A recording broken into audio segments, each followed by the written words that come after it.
नमस्कार, मी डॉक्टर अतुल राक्षे. वडाला संस्कृतमध्ये नगरोध, लॅटिनमध्ये फायकस बेंगालेन्सिस आणि हिंदीत बरगद अशी नावं आहेत.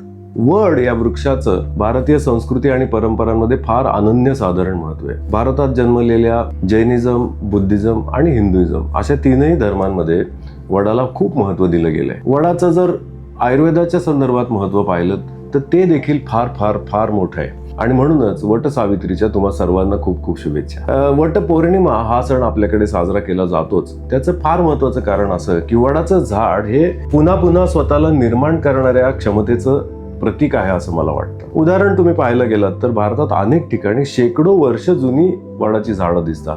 म्हणजे वडाच्या झाडाच्या फांद्यांमधनं निघणाऱ्या पारंब्या जमिनीत जातात, त्याच्यातून पुन्हा एका झाडाची निर्मिती होते आणि त्याचा विस्तार वाढतच जातो. त्याच्या अंगा खांद्यांवरती पक्षी, त्याच्या फांद्यांवरती कीटक, त्याच्या प्रत्येक अवयवाचा औषधी उपयोग, उदाहरणार्थ त्याच्या मुळांचा, त्याच्या मुळाच्या सालीचा, त्याच्या सालीचा, फळाचा, चिकाचा, त्याच्या कोंबांचा, प्रत्येक अवयवाचा औषधी उपयोग. आणि त्याच्याचमुळे मला असं वाटतं की हा वृक्षांचा राजा असा हा वड आहे. आणि सगळ्यात महत्वाचं म्हणजे पर्यावरणासाठी आणि मानवाच्या आयुष्यासाठी सगळ्यात जास्त ऑक्सिजन तयार करणारं हे झाड आपल्याकडे एखाद्या देवतेसारखे मला वाटतं. हे वडाचं जे झाड आहे, गेल्या काही वर्षांमध्ये दुर्दैवाने त्याची खूप मोठी मोठी झाडं रस्त्यांसाठी, विकासासाठी, इमारतींसाठी तोडली गेली.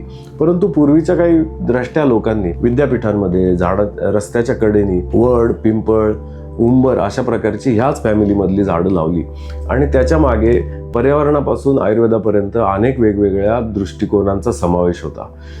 तुम्ही जर वडाच्या उपयोगांचाच विचार केलात तर वडाच्या पारंब्यांच्या तेलापासून केसांसाठी अत्यंत उत्कृष्ट गुणकारी औषध निर्माण केलं जातं.